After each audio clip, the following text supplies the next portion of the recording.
America has watched Chelsea Clinton grow up over the past 2 decades. Of course, she was just 12 years old when her father was elected president. And while at the White House, her parents tried very hard to keep her out of the public eye and pretty much succeeded.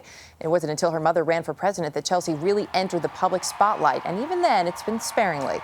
But now she's reportedly getting married this summer to her longtime boyfriend. It is supposed to be a top secret affair. But Doree Shafrir is contributing editor at New York Magazine and actually has a little inside information for us. Good to have you with us this morning. Thanks for having me. I imagine this is getting a huge response, too, for New York Magazine. Yes, it's been enormous. So we've heard, initially the thought, as soon as we heard they were engaged, everybody said, oh, it's going to be on Martha's Vineyard. It's going to be next summer.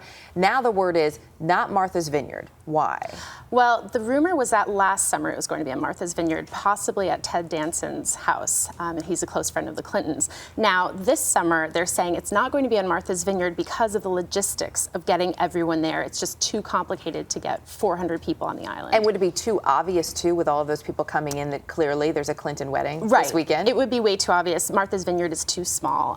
People would be talking. So now we're being told July 31st, that's the date, right? And that it will be within a 3-hour drive of New York City. Exactly. So the plan right now is for the wedding planner to let all the guests know a week before the wedding exactly where it is. And it's going to be 2 to 3 hours drive from New York City so that people can get there easily. Okay, so they know they need to be within the vicinity a week before. Exactly. This is obviously going to be, because we talked about Chelsea Clinton being kept out of the spotlight. Her parents did a pretty good job of it while she was in the White House, and everybody seemed to know she's off limits. But she's really tried to keep herself out. She campaigned for her mother, but she wanted to do it on her terms. Exactly. So interesting that there are little leaks coming out at this point. Is there any upset from the Clinton camp that you've heard yet, or are they okay with it?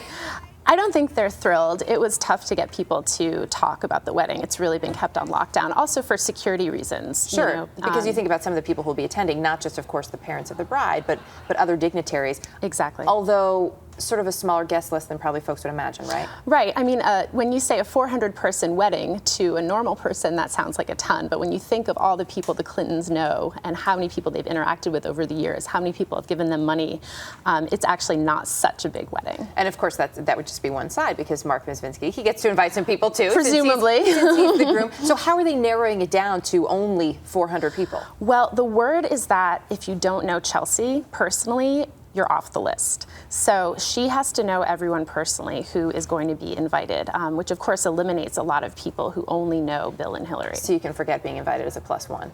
Exactly. Not going to happen. Right. What about the dress? Everybody wants to know what you're going to wear. Well, the rumor is that it's Oscar de la Renta. This has not been confirmed, but the rumor is that she will be wearing a dress designed for her by Oscar de la Renta. Any word on what Secretary Clinton will be wearing? That is a really good question.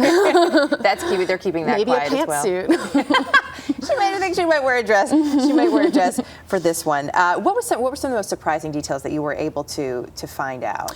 Well, people are saying that it's going to be at a donor's place somewhere upstate, also partly because of security reasons. It would be easier to secure someone's house. A private and residence, that will also be in a tent, which would indicate that it is on some piece of land. Right. Also, easier to be secured. And that keeps out, I think we remember too from Jennifer Aniston and Brad Pitt, that keeps out the aerial shots as well if they have it all tented. Exactly. It'll make it much easier for them to keep it private.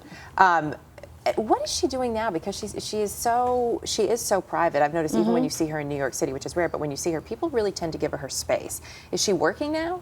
She's at Columbia University getting a master's degree in public health right now. And so that's where she's going to move on to next. Yes. Any details on a honeymoon? We don't know. That, I presume, is being kept super secret. Uber secret. Well, some great details. So we'll all mark July 31st on our calendar. Yes. And none of us will probably be waiting for the phone call about where we need to be. Seems unlikely. We're not going to get it. But great details this morning, Doree. Thanks. Thank you. Thanks for having me. A lot happens early on The Early Show, weekday mornings on CBS.